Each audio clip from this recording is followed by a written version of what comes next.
Salut à tous, vous le savez, aux news, on aime bien de parler des anciens qui nous ont fait plaisir à la télévision et il y en a un qui nous a fait rire beaucoup.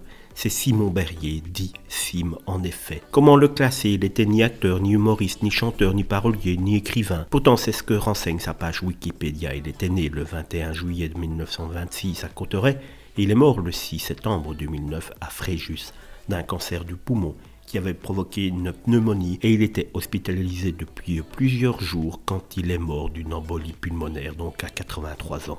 Sim, c'est également l'interprète de la baronne de la tronche en biais dans une émission de Guy Lux, un personnage qu'il va traîner comme ça tout au long de sa carrière.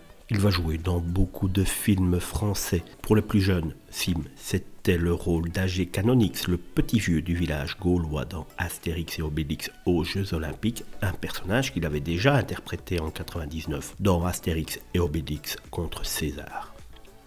Mais il était aussi un ami de Philippe Bouvard, un ami car depuis le début, depuis 1977, il participait très régulièrement en grosses têtes et quasiment jusqu'au bout. Il a participé à l'émission radio et même très souvent à l'émission qui était filmée tout un temps pour la télévision où il venait raconter ses blagues comme il savait si bien le faire. Mais Sim, c'est également Théodore dans Louis la Brocante. Il a interprété ce rôle également à de très nombreuses reprises à côté de Victor Lanoux. Victor Lanoux qui était devenu également un ami et qui était très marqué le jour de son départ, le jour des obsèques de Sim. C'est également dans un épisode de Louis la Brocante que Sim a joué un épisode à côté de sa femme, Marie-Claude, une femme avec laquelle il a vécu plus de 40 ans et avec laquelle il a eu une petite fille. Et si Sim est inclassable, et s'il fallait malgré tout essayer de le décrire pour les plus jeunes qui ne le connaîtraient pas, il faudrait citer tout simplement la chanson